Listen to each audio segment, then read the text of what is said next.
గగనమే తల వంచి నీ సేవకు చినుకై దీవించి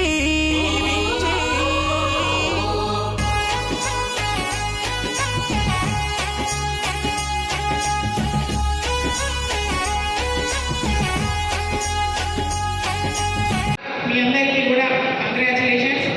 మన స్టేట్లోనే జనగాం జిల్లా 2వ స్థానంలో ఉన్నందుకు మీ అందరికీ కూడా కంగ్రాచులేషన్స్ తెలియజేస్తున్నాం. ఈరోజు స్టేట్లోనే 2వ స్థాయి మనకు 2nd ర్యాంక్ రావడానికి అందులో ముఖ్య పాత్ర వహించిన మన పెద్దలు సిఎం గారికి నేను అభినందనలు తెలియజేస్తున్నాను. అలాగే ప్రతి ఒక్కరు కూడా బిఎల్ఏలు అలాగే ప్రతి 10 బూత్లకు గాను ఒక అబ్జర్వర్లుగా సూపర్వైజర్లుగా ఉండి పనిచేసిన ప్రతి సూపర్వైజర్కి బిఎల్ఏలకు అందరికీ కూడా నేను హృదయపూర్వక నమస్కారాలు కంగ్రాచులేషన్స్ తెలియజేస్తున్నాను. మీరందరూ కూడా ఇంటింటికి వెళ్ళి బిఎల్ఓలతో వెళ్ళి మీరందరూ ప్రతి ఇంటింటికి వెళ్ళి 100% చేసినందుకే ఈ రిజల్ట్ వచ్చింది అని చెప్పేసి నేను నమ్ముతున్నాను. మరి ఈ ఫస్ట్ ఫేజ్ అయితే కంప్లీట్ చేసుకున్నాం. మరి ఇంతలో అయిపోయిందా? సినిమా ఇంటర్వెల్లో ఉన్నాం మనం, క్లైమాక్స్ దాకా వెళ్ళలేదు. ఓన్లీ ఇంటర్వెల్కి 2nd ఫేజ్లోకి ఎంటర్ అవుతున్నాం. 2nd ఫేజ్ ఎంటర్ అవుతున్నామంటే నా ఉద్దేశం మనం జనగామ జిల్లా అంటే కేవలం 12 మండలాలు కాదు. ఈ ఎస్ఐఆర్లో మాత్రం 3 నియోజకవర్గాలు కంప్లీట్గా మన జనగామ జిల్లాకే వస్తుంది. కాబట్టి 7,66,000 ఏదైతే ఓటర్లు ఉన్నారో అందులో మనం ఎన్రోల్ చేసింది 7,03,000 అని చెప్పేసి రిపోర్ట్ రావడం జరిగింది. అంటే 63,000 ఇంకా కూడా ఎన్రోల్ కాలేదు. అంటే యాబ్సెంట్, ఏడీఎస్ఎస్ యాబ్సెంట్, అలాగే షిఫ్టింగ్, డెత్, ఇవన్నీ కూడా మనం చాలా సీరియస్గా తీసుకొని అసలు చేయాల్సిన పని ఇప్పుడు 2nd ఫేజ్లో ఉంది. కాబట్టి మీరు రిలాక్స్ అవ్వకుండా మళ్ళీ అదే ఉత్సాహంతో మీరు ఈ కార్యక్రమాన్ని చాలా సీరియస్గా తీసుకొని చేయవలసిందిగా మిమ్మల్ని కోరుతున్నాను. మనం గతంలో ఎస్ఐఆర్కి సంబంధించి చాలా మీటింగ్లు కండక్ట్ చేసుకున్నాం.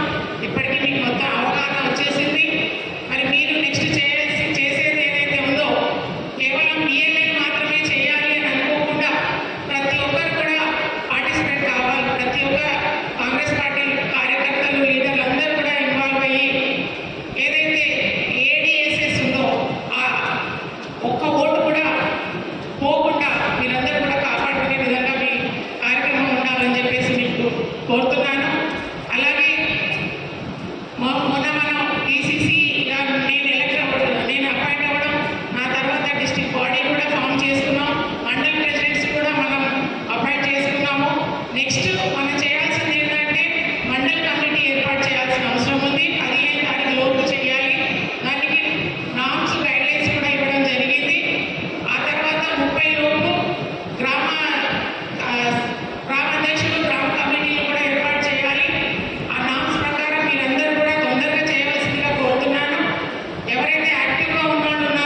ఎస్ఐడి లాంటి కలిపి ఒక 4-5 వేలు పోతాయి, షిఫ్ట్ నోట్స్ ఒక 5-6 వేలు పోతాయి, కాబట్టి ఒక 4-5 వేలు మిగులుతాయి. అవి కూడా చూడండి ఏం చేయాలి, పార్టీ 14-15 తారీఖు నాడు మాకు డిసిషన్ తీసుకుంటారు, డ్యూ మ్యాప్ ఉంటుంది. ఆ తర్వాత మీనాక్షి మేడం, పీసీ రెడ్డి గారు అందరూ మా సూచనలు సలహా ఇస్తారు. దాన్ని బట్టి మనకు ట్రైనింగ్ ఉంటుంది. ఇప్పుడంటే ఉండదు. దాన్ని బట్టి మేమంతా వచ్చి మళ్ళీ మీ సూచనలు సలహా ఇస్తాం. ఎందుకంటే ఇలా కాంగ్రెస్ పార్టీ మీ అందరికీ తెలుసు ఎట్లా పనిచేస్తా ఉన్నారు. ఇలా మీ అందరికీ ఇలా రేవంత్ వచ్చిన కాడి నుంచి ఇప్పటిదాకా ఈ కాంగ్రెస్ పార్టీలో ఎన్నో మార్పులు చేతులు వచ్చినాయి. డిసిప్లిన్గా పనిచేస్తా ఉన్నారు అందరూ. ఇలా మేము ప్రతిసారి మీటింగ్ ఫుల్ ప్లానింగ్ ఉంటుంది. ఇక్కడ చాలా కాన్స్టిట్యూన్సీలో అడుగుతుంది. ఇక్కడ మీకు డిసిప్లిన్ ఉంటుంది, ఉంటుంది. ఇక్కడ మాత్రం డిసిప్లిన్గా ఉంది. మీరు అందరూ ఇంతకాలం పనిచేస్తుంది. మీ అందరూ కూడా పేరు పేరు ధన్యవాదాలు. ఎందుకంటే ఇదే డిసిప్లిన్ అందరూ నేర్చుకోవాలి. రాష్ట్ర ప్రభుత్వం నేర్చుకోవాలి. ప్రతి ఒక్క లీడర్లు నేర్చుకోవాలి. ఇట్లా కూర్చోవాలి, మీటింగ్ ఎట్లా చేయాలి, మన నాయకులు ఎట్లా నడిపించాలి, నాయకులు మాట ఎట్లా శిరస వహించాలని దాంట్లో అందరం మనం పాటించాలి. పూజ తప్పకుండా. నేను ఇప్పటికి నేను కార్యకర్తనే, ఇప్పటికి నేను కూడా లీడర్గా భావిస్తలేను. నేను ఎందుకంటే ప్రతిరోజు ప్రతి మీటింగ్ పోతా నేను. ఎందుకంటే ముఖ్యమంత్రి గారి మీటింగ్ పోతే కింద వస్తుంటా. కానీ ఎక్కడైనా సింపుల్గా కూర్చుంటాం, మా పని మేము చేసుకుంటాం. ఇక్కడ ఎందుకు లోగా పోలేదంటే మన నాయకుడు మీ అందరినీ బాగా మోటివేట్ చేస్తూ ఉంటారు ఈ ఎస్ఐఆర్ మీద. కాబట్టి వేరే పాలకొట్టి కానీ ఆకాంక్ష రోజు 20 రోజులు తిరిగినాం. తిరిగి ఒక్కొక్కరికి ట్రైనింగ్ ఇచ్చినాం, విద్యార్థి ట్రైనింగ్ ఇచ్చినాం, బిఎల్ఏ ట్రైనింగ్ ఇచ్చినాం, బిఎల్ఓతో మాట్లాడినాం, కలెక్టర్తో మాట్లాడినాం. కానీ ఇక్కడ మాకు పనే పడలేదు. ఇక్కడ పనే రాలేదు, మాకు అవసరం రాలేదు. ఎందుకంటే సార్ మీ అందరి మీద మంచి ట్రైనింగ్ ఇచ్చి బిఎల్ఏలకు, బిఎల్ఓలకు, ఆ తర్వాత కలెక్టర్లకు అందరికీ సార్ సుపీరియర్ కాబట్టి అందరూ వాళ్ళ మాట్లాడటం కాబట్టి ఇక్కడ జరిగిన పరిణామం చాలా మంచిది. ఈ రాష్ట్రంలో పెద్ద పేరు వస్తుంది. తర్వాత మీకు అప్రిషియేషన్ ఉంటుంది. మీనాక్షి మేడం కూడా మరోసారికి రావచ్చు కూడా. ఎందుకంటే ఆమె ఎక్కడెక్కడైతే పనిచేసి వాళ్ళందరూ సన్మానం చేయాలనుకుంటుంది. అదేవిధంగా రాహుల్ గాంధీ గారికి ఫోటో దించాలనుకుంటుంది. ఇక్కడ ఎన్ని గుర్తున్నాయి సార్? 100% అయినాయి. 100% గుర్తున్నాయి. ఇక్కడ మేడం ఇక్కడే పిలిపిద్దాం. పిలిపించి మీ అందరితో మాట్లాడేసి మేము ఒకసారి అప్రిషియేషన్ చేయించి చేద్దామనుకుంటున్నాం. అదేవిధంగా కాంగ్రెస్ పార్టీ రాబోయే రోజుల్లో కాంగ్రెస్ పార్టీ వస్తుంది, మన మనమే గెలిచేది, మన అధికారం వస్తుంది మళ్ళా. ఎందుకంటే తెలుసు మీ అందరికీ టీఆర్ఎస్ 10 సంవత్సరాలు ఉంటే అబద్ధాలు చెప్పేది ఏం పని చేయలేదు. అది మనం వచ్చిన తర్వాత ప్రజల కోసం, ప్రజల సంక్షేమం కోసం పనిచేస్తా ఉన్నాం. సన్నబియ్యం పెద్ద అచీవ్మెంట్ మనకు. ఇలా సన్నబియ్యం పెద్ద అచీవ్మెంట్. తర్వాత ఇందులో వీళ్ళు చాలా పెద్ద డిమాండ్ సబ్జెక్ట్ ఉంటుంది. ఆ తర్వాత ration card, 200 units current free, bus free, సంక్షేమ పథకాలు చాలా ఉన్నాయి. కాబట్టి SC, ST, BC, minorities, corporate schools, Telangana public schools, integrated schools, ఇవన్నీ చాలా సంక్షేమ పథకాలు ఉన్నాయి. అదేవిధంగా మనకు చిన్న ఈ సంవత్సరం ఎలినో వచ్చింది. ఈ సంవత్సరం వర్షాల గురించి తక్కువ కాబట్టి వీటిని అది కూడా చేయాల్సి వస్తుంది. పంట మార్పిడి చేయాల్సి వస్తుంది. రైతులందరూ దాని మీద కూడా అవగాహన ఒకసారి మన ఎమ్మెల్యే గారు అందరికీ కూడా ఒకసారి చెప్పాల్సి వస్తుంది. ఎందుకంటే ఈ సంవత్సరం బాగా కరువు వస్తుంది. వచ్చే సెప్టెంబర్ దాకా వర్షాలు లేవంటున్నారు. నిన్న సీఎం గారు మా కాన్సెన్స్ సాగర్ కాన్సెన్స్ గురించి పూజ కూడా చేసి ఉంటాయని చేశారు. ఏదేమైనా సరే నీటి మీద మీరందరూ కొద్దిగా అందరికీ అవగాహన కల్పించి బోర్లు డ్రై అయిపోతుంది. కరెంట్ 5 to 5 ఇస్తున్నారు.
శేషగన్పూర్ నియోజకవర్గం కాంగ్రెస్ పార్టీ విస్తృత స్థాయి సమావేశానికి విశిష్ట అతిథులుగా విచ్చేసిన మన వరంగల్ పార్లమెంట్ పార్టీ వ్యవహారాల సమన్వయకర్త గౌరవనీయులు సోదరుడు శంకర్ నాయక్ ఎమ్మెల్సీ గారు, మన జనగామ జిల్లా డిసిసి అధ్యక్షురాలు సోదరి లకావత్ ధన్వంతి గారు, వేదిక పైన మన గణపురం వ్యవసాయ మార్కెట్ కమిటీ చైర్మన్ సోదరి లావణ్య గారు, మున్సిపల్ చైర్పర్సన్ సోదరులు తాటికొండ వినయ్ కుమార్ గారు, జనగామ జిల్లా మరియు హన్మకొండ డిసిసి కమిటీలలో ఉపాధ్యక్షులుగా, ప్రధాన కార్యదర్శులుగా, ఎగ్జిక్యూటివ్ మెంబర్స్గా ఉన్న పార్టీ ప్రతినిధులందరికీ, మాజీ జెడ్పీటీసీలు, మాజీ ఎంపీపీలు, పిఎస్సిఎస్ చైర్మన్లు, ఆలయ కమిటీ చైర్మన్ అందరికీ, సర్ ప్రక్రియలో భాగంగా స్పెషల్ ఇంటెన్సివ్ రివ్యూను జయప్రదం చేయడానికి ప్రత్యేకంగా కృషి చేసిన క్లస్టర్ ఇన్ఛార్జెస్ అందరికీ, అదేవిధంగా గౌరవనీయులైన బూత్ లెవెల్ ఏజెంట్స్ అందరికీ, గ్రామ శాఖ అధ్యక్షులు, గౌరవ సర్పంచులు, ఇందిరమ్మ కమిటీ సభ్యులు, కాంగ్రెస్ పార్టీ కుటుంబ సభ్యులందరికీ, మీడియా మిత్రులకు ప్రతి ఒక్కరికి పేరు పేరున నా హృదయపూర్వకమైన నమస్కారాలు తెలియజేస్తున్నాను. చాలా షార్ట్ నోటీస్లోనే నిన్ననే సాయంకాలం చెప్పాను, ఈరోజు సమావేశం ఉన్నది, నిన్నటితో సర్ ప్రక్రియ ముగిసింది కాబట్టి ఈరోజు సమావేశం పెట్టుకోవాలనే ఉద్దేశంతో సర్ ప్రక్రియ మొదటి ఫేజ్ ముగిసింది కాబట్టి ఈరోజు సమావేశం పెట్టుకోవాలని మీ అందరికీ సమాచారం ఇస్తే పెద్ద సంఖ్యలో తరలి వచ్చిన కాంగ్రెస్ పార్టీ కుటుంబ సభ్యులందరికీ మరొకసారి నా నమస్కారాలు తెలియజేస్తున్నాను. ప్రధానంగా సర్ ప్రక్రియలో భాగంగా ఓటర్ల నమోదు కార్యక్రమంలో భాగంగా శేషగన్పూర్లో 291 పోలింగ్ బూత్స్ ఉన్నాయి. ఈ 291 పోలింగ్ బూత్స్లకు మన 291 మంది బిఎల్ఏ బూత్ లెవెల్ ఏజెంట్స్ ఏర్పాటు చేసుకున్నాం. వాళ్ళతో పాటుగా దాదాపు ఒక 80 మందిని క్లస్టర్ ఇన్ఛార్జెస్గా ఏర్పాటు చేసుకున్నాం. మరి booth level agents, cluster in-charges, గ్రామ స్థాయిలో ఉన్న పార్టీ కార్యకర్తలు, సర్పంచులు, గ్రామ శాఖ అధ్యక్షులు అందరూ కలిసి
సర్ ప్రక్రియలో ఏ రకంగా దాన్ని మళ్ళీ మనము టేకప్ చేయాలన్నది వివరంగా రాష్ట్ర పార్టీ నుంచి మనకు ఆదేశాలు వస్తాయి. అది వచ్చిన తర్వాత మనం ప్రొసీడ్ కావడానికి అవకాశం ఉంటుంది అని చెప్పి ఈ సందర్భంగా మీ అందరికీ సవినయంగా తెలియజేసుకుంటున్నాం. ప్రధానంగా దాదాపుగా అన్ని మండలాలు చాలా బాగా పెర్ఫామ్ చేసినాయి. ఉదాహరణకు శ్రీపూర్ మండలం 33,000 ఓట్లు ఉంటే దాదాపు 31,400 ఓట్లు వాళ్ళు డిజిటలైజ్ చేయగలిగింది. అంటే 95% మన నియోజకవర్గంలో శ్రీపూర్ మొదటి స్థానంలో ఉన్నారు. ఆ తర్వాత లింగాలగన్పూర్ 32,727 ఓట్ల కాలం 31,000 ఓట్లు డిజిటలైజ్ చేశారు. వీళ్ళు 94% తోని రెండవ స్థానంలో ఉన్నారు. మిగతా వాళ్ళందరూ కూడా 93.5, 93.25 అట్లా అందరూ కూడా 93 పైనే ఉన్నారు. 93కి దిగువన ఇవ్వలేదు. అందుకు అన్ని మండలాలకు సంబంధించిన పార్టీ శ్రేణులను హృదయపూర్వకంగా నేను అభినందిస్తున్నానని చెప్పి ఈ సందర్భంగా సవినయంగా తెలియజేసుకుంటున్నాను.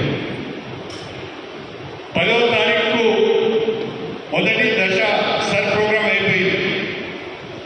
17వ తారీఖు నాడు voter list draft voter list publish చేస్తారు.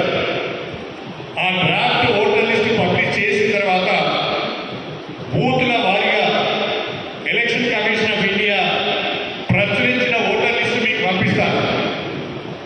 ఒక్కసారి బూత్ లెవెల్ ఓటర్ లిస్టు మీకు వచ్చిన తర్వాత ఆ ఓటర్ లిస్టును పరిశీలించి మీ బూత్ పరిధిలో ఏమైనా ఓట్లు మిస్ అయినాయా, ఏమైనా అనామలీస్ ఉన్నాయా, ఏమైనా స్పెల్లింగ్ మిస్టేక్స్ ఉన్నాయా,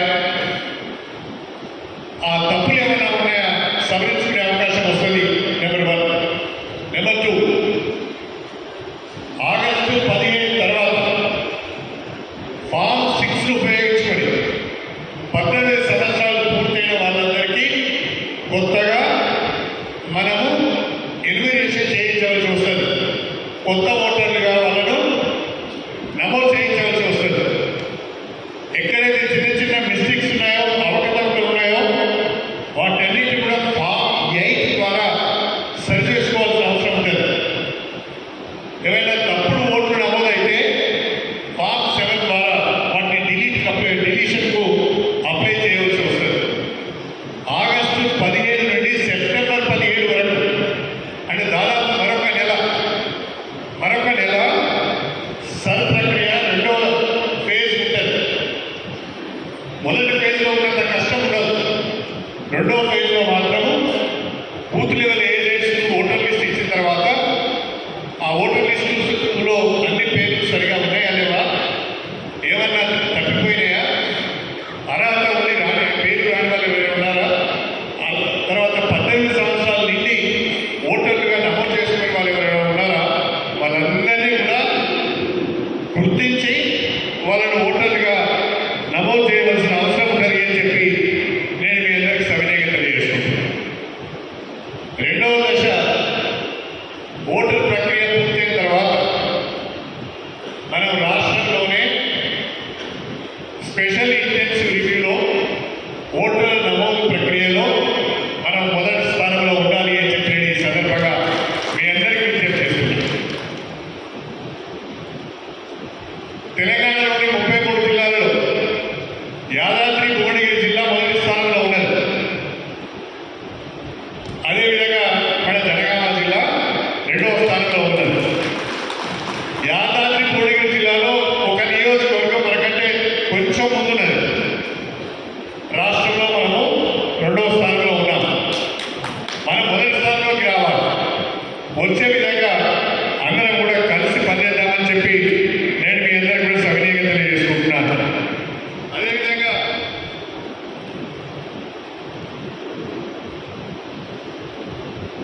అదేవిధంగా మీకు 17 ఆగస్టు తర్వాత ఫామ్ 6, ఫామ్ 7, ఫామ్ 8తో పాటుగా ఓటర్ లిస్ట్ కూడా మీకు అందజేయడం జరుగుతుంది. దాని ఆధారంగా ఇంకా ఏమైనా కొత్త ఓటర్లను నమోదు చేసే ప్రయత్నం చేయాలని చెప్పి నేను మీ అందరికీ సవినయంగా తెలియజేసుకుంటున్నాను. ఇతర ప్రాంతాలకు వెళ్ళిన వాళ్ళు దాదాపు 5,000 మంది ఉన్నారు. వాళ్ళు ఒకవేళ మన గ్రామంలోనే ఓటు కోరుకుంటూ ఉంటే వాళ్ళకి మన గ్రామంలోనే ఓటు ఇప్పించే ప్రయత్నం చేయాలి. వేరే గ్రామాలకు వలస వెళ్ళిన వాళ్ళు ఇక్కడ ఇల్లు ఉంటుంది, ఇక్కడ వ్యవసాయం ఉంటుంది, వేరే గ్రామంలో ఓటు నమోదు చేసుకుంటారు. అలాంటి వాళ్ళని కూడా మనము మన గ్రామంలోనే ఓటు ఉండే విధంగా వాళ్ళకు నచ్చజెప్పే ప్రయత్నం చేయాలని చెప్పి కూడా నేను ఈ సందర్భంగా సవినయంగా కోరుకుంటున్నాను. రెండవది, రాష్ట్రంలో కాంగ్రెస్ ప్రభుత్వం వచ్చిన తర్వాత పెద్ద ఎత్తున ఇందిరమ్మ ఇళ్ల నిర్మాణం చేపట్టారు.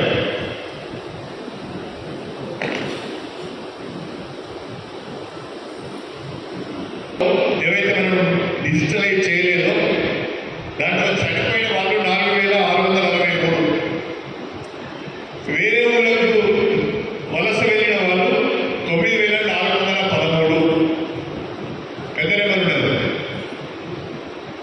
డౌట్ఫుల్ ఎంట్రీస్ ఉన్న వాళ్ళు 2,631, యాబ్సెంటీస్ 349, మొత్తంగా 17,056 మంది. వీటిని మళ్ళీ ఏ రకంగా ట్యాకిల్ చేయాలనేది రెండో సమావేశంలో మాట్లాడుకున్నాం. రాష్ట్రంలో కాంగ్రెస్ ప్రభుత్వం అధికారంలోకి వచ్చిన తర్వాత మన ప్రియతమ నాయకుడు రేవంత్ రెడ్డి గారు ముఖ్యమంత్రిగా పదవి బాధ్యతలు చేపట్టిన తర్వాత దేశంలో ఎక్కడ లేని విధంగా ఇందిరమ్మ రాజ్యంలో పేదవాళ్ళకు స్వంతింటి కళను సాకారం చేయాలనే ఉద్దేశంతో ఇందిరమ్మ ఇళ్ల పథకానికి శ్రీకారం చుట్టడం జరిగింది. మొదటి విడతలో 22,500 కోట్ల రూపాయల ఖర్చుతో 4,50,000 ఇళ్లు మంజూరు చేశారు. ప్రతి నియోజకవర్గానికి 3,500 ఇళ్లు ఇచ్చారు. రెండవ విడతలో దాదాపుగా 2,50,000 ఇళ్లు మంజూరు చేశారు. ఈ 2,50,000 ఇళ్లకు 17,500 కోట్ల రూపాయల ఖర్చుతో మంజూరించారు. అంటే మొత్తంగా 4,500,000, 2,00,000, మొత్తం 7 లక్షలు. 7 లక్షలకు గాను 35,000 కోట్ల రూపాయలు ఇందిరమ్మ పథకం పైన మన ప్రభుత్వం ఖర్చు పెట్టబోతున్నారు. మొదటి విడత 3,000 ఇళ్ళు ఇచ్చారు, రెండో విడత 2,000 ఇళ్ళు ఇచ్చారు. దీంట్లో ఒక చిన్న ఏంటి అంటే ఈ 2,000 ఇళ్లలో కూడా 500 ఇళ్ళు ప్రత్యేకంగా గతంలో ఇల్లు మంజూరై గతంలో ఏదైనా ఇంటి పథకం కింద ఇల్లు మంజూరై ఆ ఇల్లు అసంపూర్తిగా ఉంటే బేస్మెంట్ కాడుకో లెంటల్ కాడుకో స్లాబ్ కాడుకో వచ్చి ఆగిపోయి ఉంటే ఆ ఇళ్లను ప్రత్యేకంగా తీసుకోమన్నారు. మీ గ్రామాలలో గతంలో ఏదైనా స్కీమ్లో ఇల్లు మంజూరై వాళ్ళకు ఆర్థికంగా వెళ్ళక వెసులుబాటు కాక ఎవరైతే మధ్యలో ఇల్లు వదిలేసిందో ఆ పేర్లను కూడా మీరు లిస్ట్ అవుట్ చేయాలి. లిస్ట్ అవుట్ చేసి హౌసింగ్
మండల పార్టీ అధ్యక్షుల ద్వారా గ్రామ శాఖల అధ్యక్షులకు కానీ సర్పంచులకు కానీ దాన్ని అందజేస్తాం.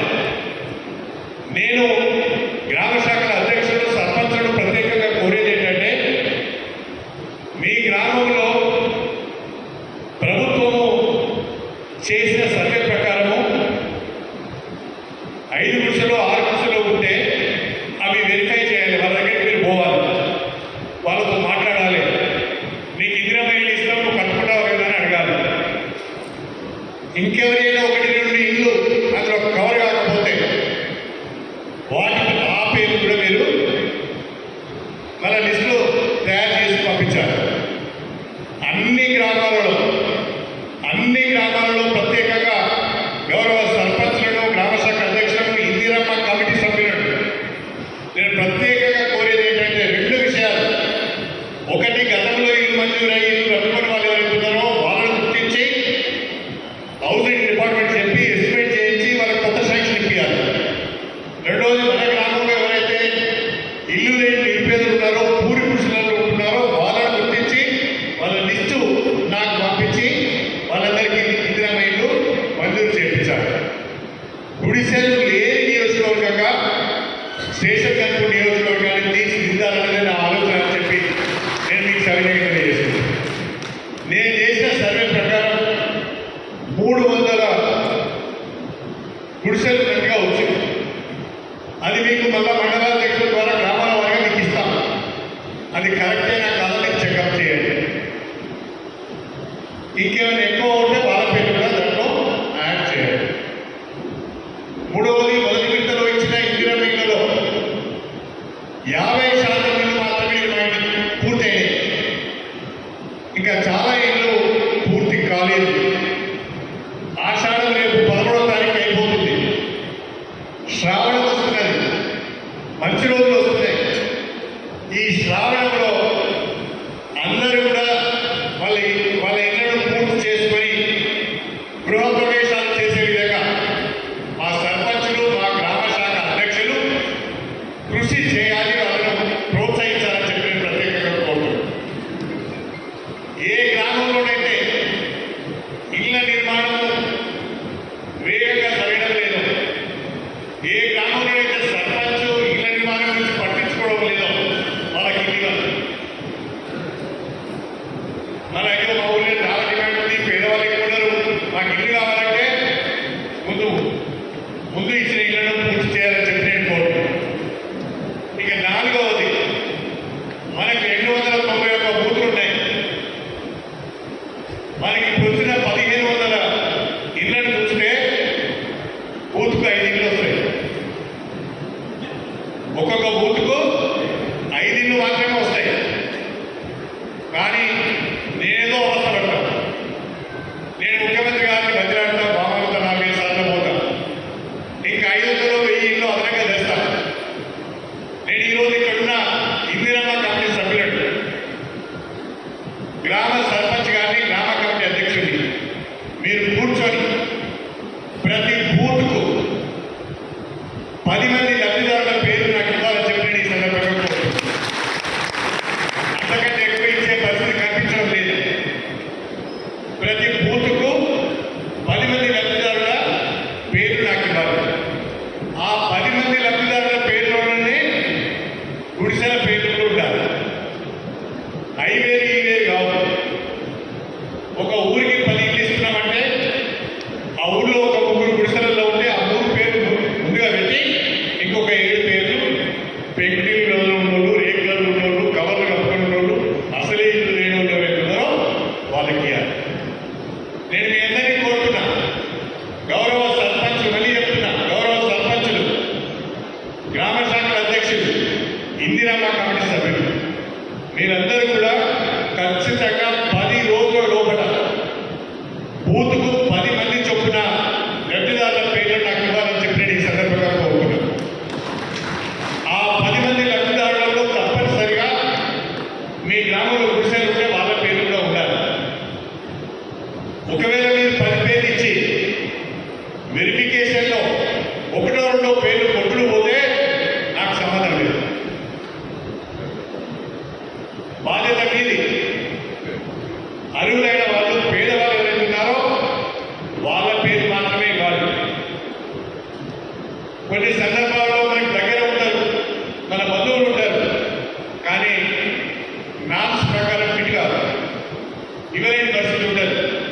మీరు ఒకవేళ మీ పేరు పెట్టినా ఇక్కడ వెరిఫికేషన్ అది కొట్టుకుపోతుంది.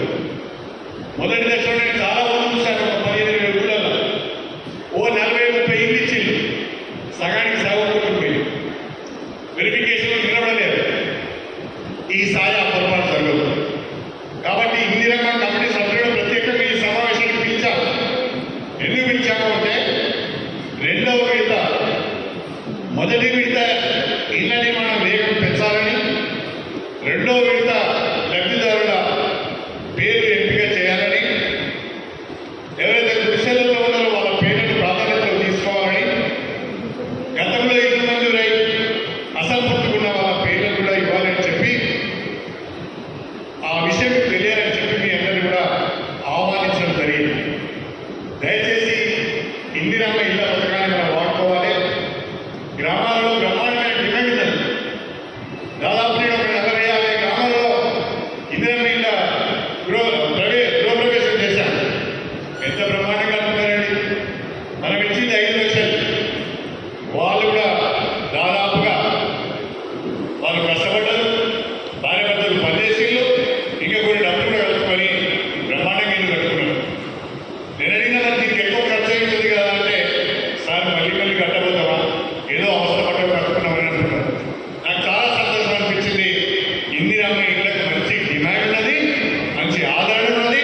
ప్రభుత్వం ప్రవేశపెట్టిన అతి గొప్ప పథకం ఇందిరమ్మ ఇళ్ళ పథకం అని చెప్పి సందర్భంగా మీ అందరికీ తెలియజేయలేదు. దీన్ని మనందరూ ఉపయోగించుకోవాలి. ఇక మూడవది, ఆగస్టు 15 నుంచి రేపు ఆగస్టు 15 నాడు మన ప్రియతమ ముఖ్యమంత్రి రేవంత్ రెడ్డి గారు సంగారెడ్డిలో డిజిటలైజ్డ్ రేషన్ కార్డ్స్ డిస్ట్రిబ్యూట్ చేస్తున్నారు.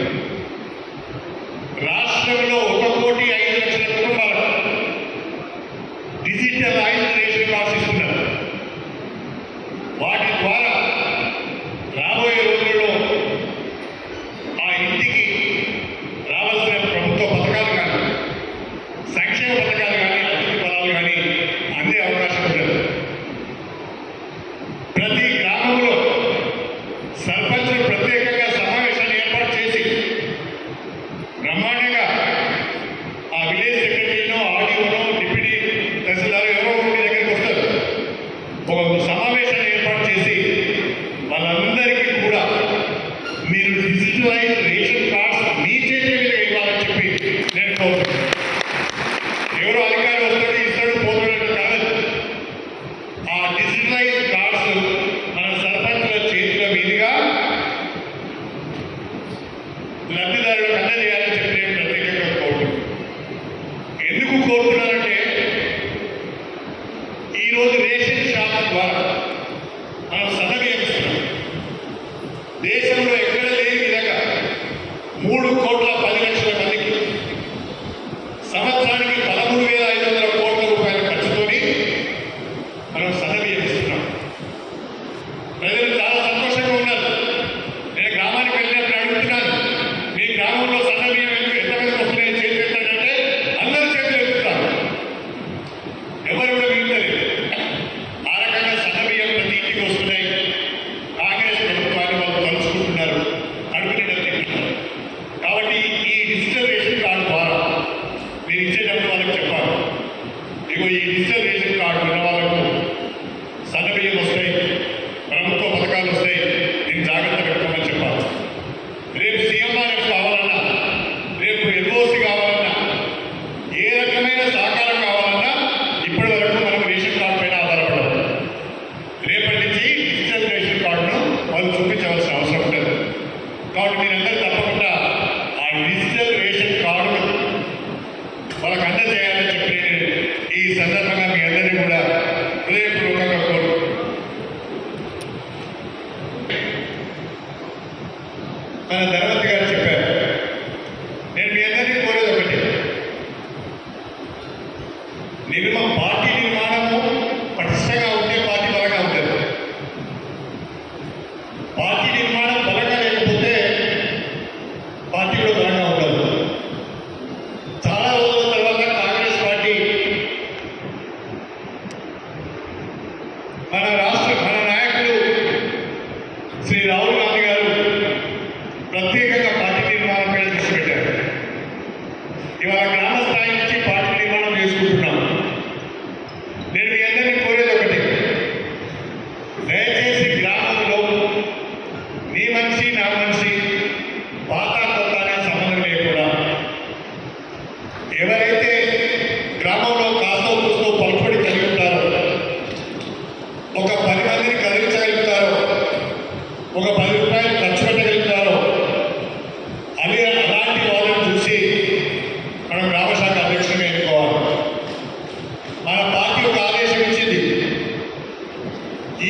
వరకు ఉన్న గ్రామ కమిటీలన్నీ కూడా రద్దవుతున్నాయి.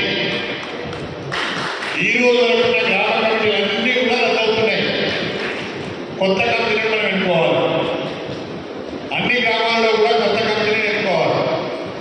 ఆ కొత్త కమిటీని ఎన్నుకునే సందర్భంగా నేను ఇంతకుముందు చెప్పినట్టుగా ఊళ్ళో పలుబడి ఉండి 10 మందిని కూడగట్టగలిగే పరిస్థితిలో ఉండి 10 రూపాయలు ఖర్చు పెట్టుకునే పరిస్థితి ఉండి ఆ గ్రామంలో ప్రధాన కులానికి చెందిన వారే ఉంటే ఇంకా బాగుంటుంది. వీటన్నిటిని దృష్టిలో పెట్టుకొని గ్రామ కమిటీని ఎంపిక చేయాలని చెప్పి నేను ఈ సందర్భంలో కోరుతున్నాను. మండల కమిటీలు, గ్రామ కమిటీలు ఎంత పారదర్శకంగా, ఎంత పటిష్టంగా వేసుకుంటే మనకు అంత మంచిది. మనకు పునాదులు గ్రామ కమిటీ, ఆ పునాదులు బలంగా ఉండాలని చెప్పి నేను మీ అందరినీ కోరుతున్నాను. నేను మండల పార్టీ అధ్యక్షులందరికీ ఒక విజ్ఞప్తి చేస్తున్నాను. మండల పార్టీ అధ్యక్షులు జిల్లా పార్టీ నుంచి వచ్చిన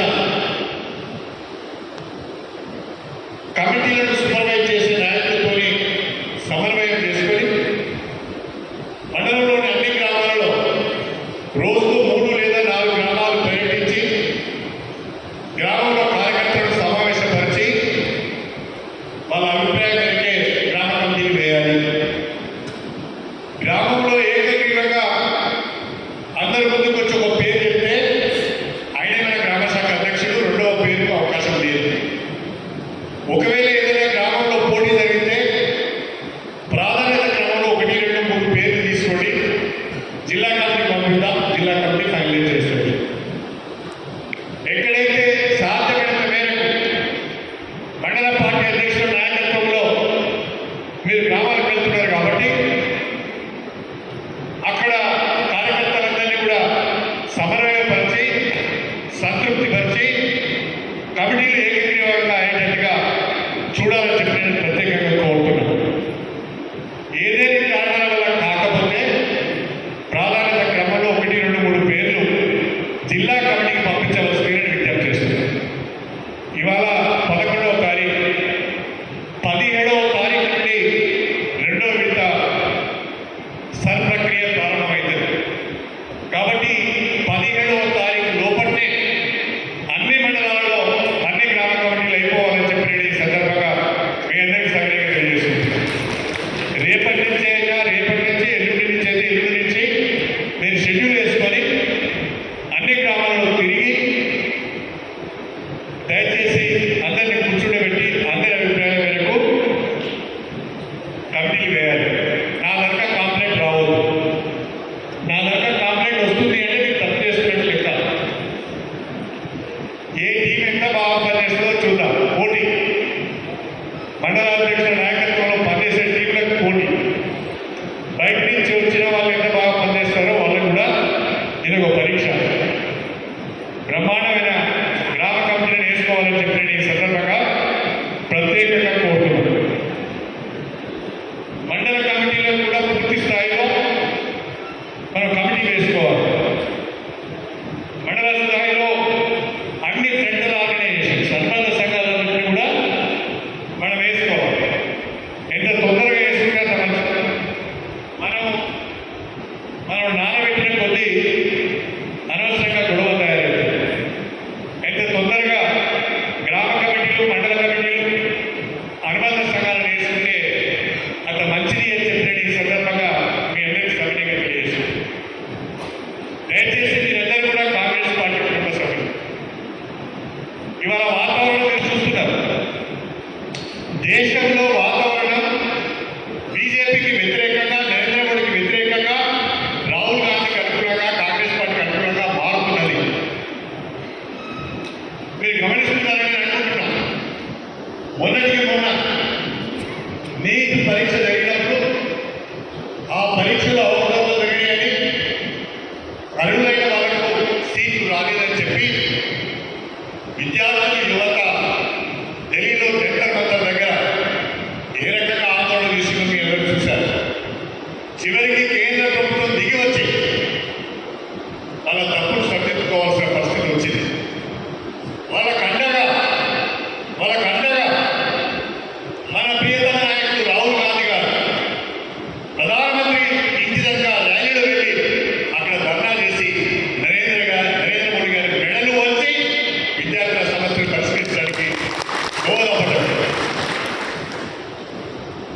ఇవాళ జార్ఖండ్లో ఉద్యమం జరుగుతున్నది. అదేవిధంగా బీహార్లో ఉద్యమం జరుగుతున్నది. బీహార్లో మొన్నటికి మొన్న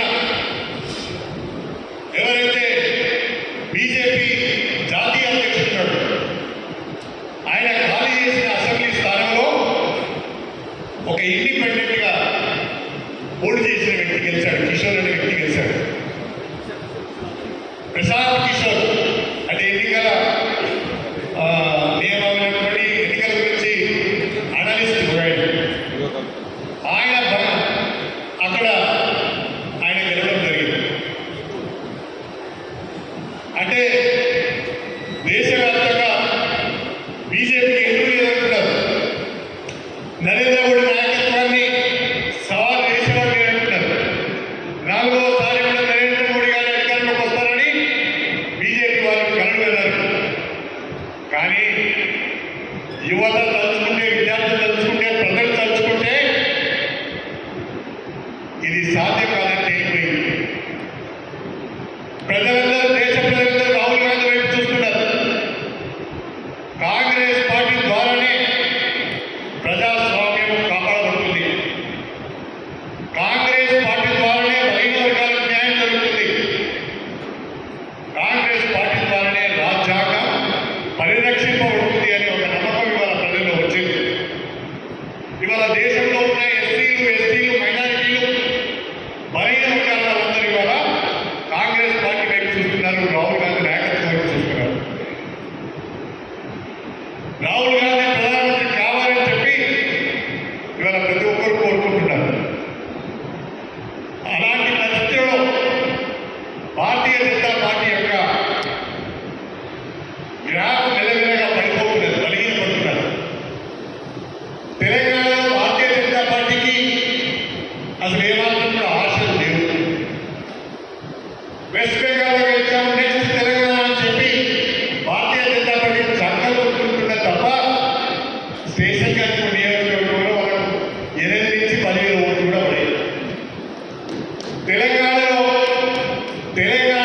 ఏనాడు కూడా భారతీయ జనతా పార్టీ అధికారంలోకి రాలేదు, రాదు అని చెప్పి ఈ సందర్భంగా తెలియదు. రేపు ఎప్పుడు ఎన్నికలు వచ్చినా పోటీ మనకు టీఆర్ఎస్కే ఉంటుంది. భారతీయ జనతా పార్టీ 3వ స్థానానికి వెళ్ళాల్సిందే. అది పోటీ అన్ని స్థానాల్లో పోటీ ఇచ్చే పరిస్థితి కూడా లేదు. కాబట్టి భారతీయ జనతా పార్టీ యొక్క వాళ్ళ ఎన్నో ఉత్తర కుమార ప్రజలు కాదు, అదిగో వచ్చే ఇదిగో వచ్చే అని చెప్పి ఇసరున్న రీతిలో మాట్లాడుతున్నారు. కొన్ని పట్టణ ప్రాంతాలకు, కొన్ని ప్రాంతాలకు పరిమితమైళ్ళు. మొన్న 8 అసెంబ్లీ స్థానాలు వచ్చినాయి. ఇంకా 8 నిలబెట్టుకుంటే చాలా గొప్ప. పార్లమెంట్ ఎన్నికలు, అసెంబ్లీ ఎన్నికలు వేరుగా వస్తే 8 పార్లమెంట్ స్థానాలకు రావాలి. కాబట్టి మనం కాంగ్రెస్ పార్టీ కుటుంబ సభ్యులమైన మనమందరం కూడా బ్రహ్మాండమైన అభివృద్ధి సంక్షేమ కార్యక్రమాలు చేస్తున్నాం. వాటిని ప్రజలకు తీసుకువెళ్ళాలి. వాటికి బహుళ ప్రచారాన్ని కల్పించాలి. 6 గ్యారెంటీలు, 6 గ్యారెంటీలు అని మాట్లాడుతున్నారు. దాదాపుగా చెప్పిన ప్రధాన గ్యారెంటీలన్నీ కూడా మనం అమలు చేస్తున్నాం. మహాలక్ష్మి ద్వారా ఆర్టీసీ బస్సులలో ఉచిత ప్రయాణం,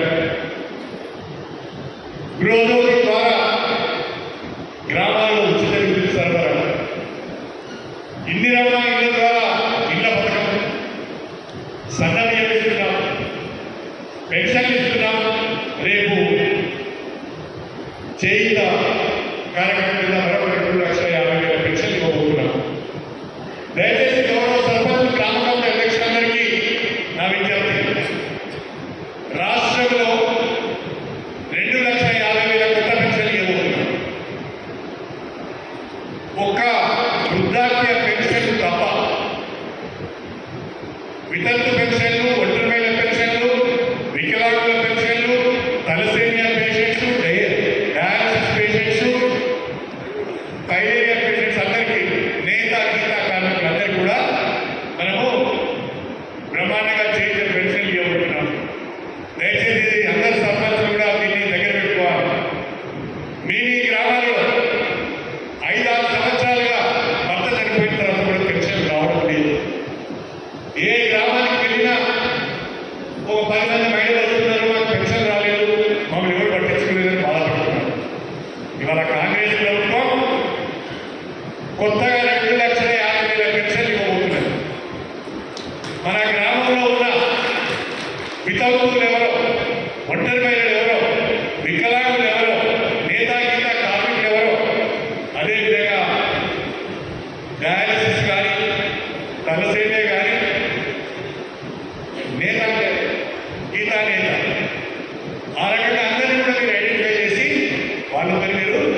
అప్లికేషన్ ఫామ్ ఉంది, ఏ స్కీమ్లకు అప్లై చేసుకోవాలి దీంట్లో మన ప్రభుత్వం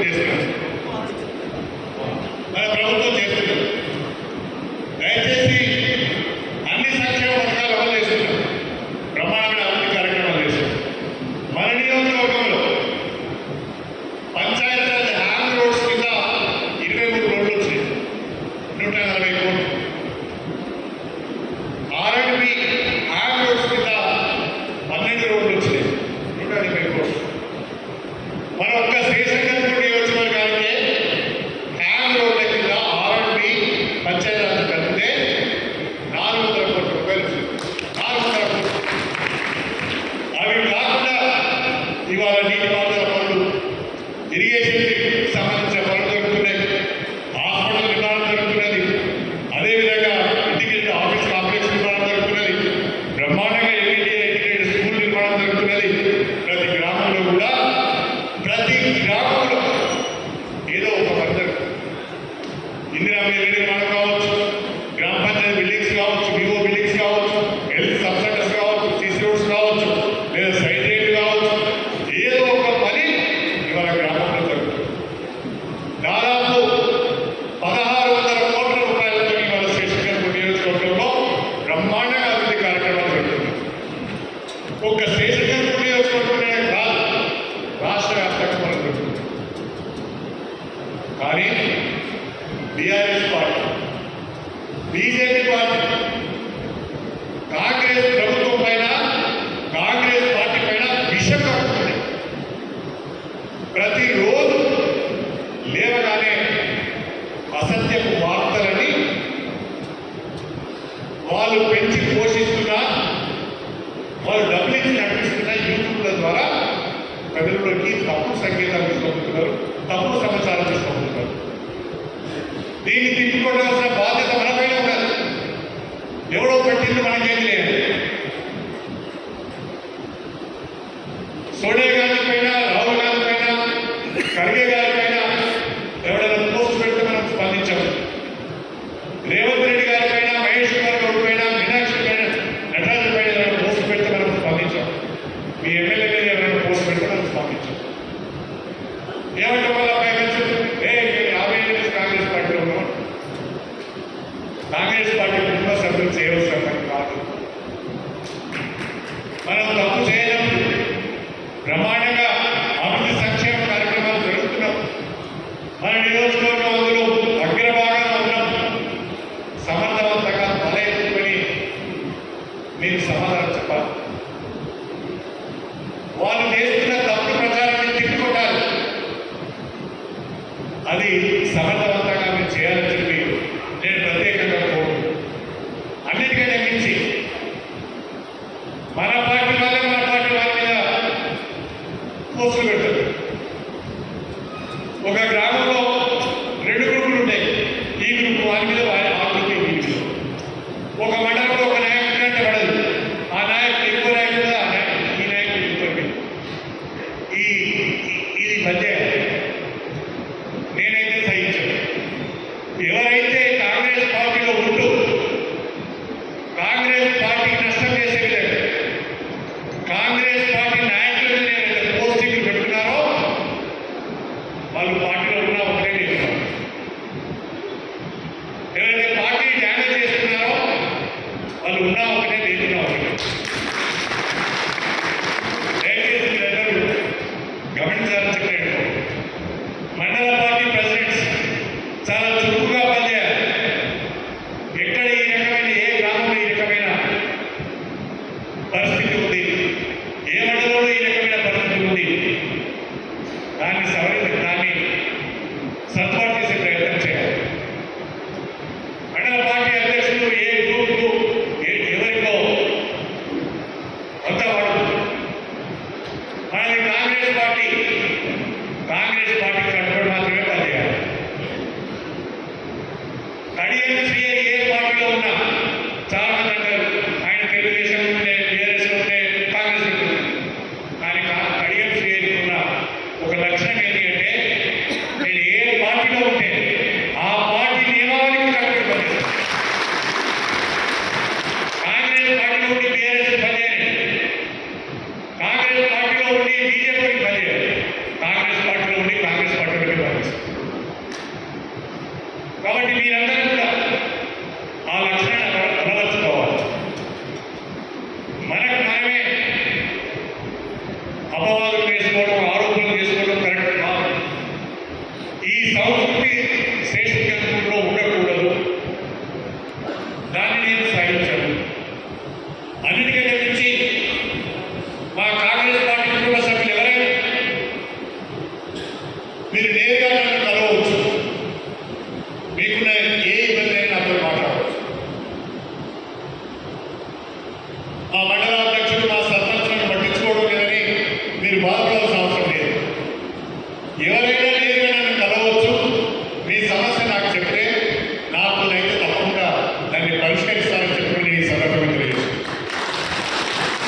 పార్టీ కార్యకర్త ఎవరు కూడా ఏ విషయంలో కూడా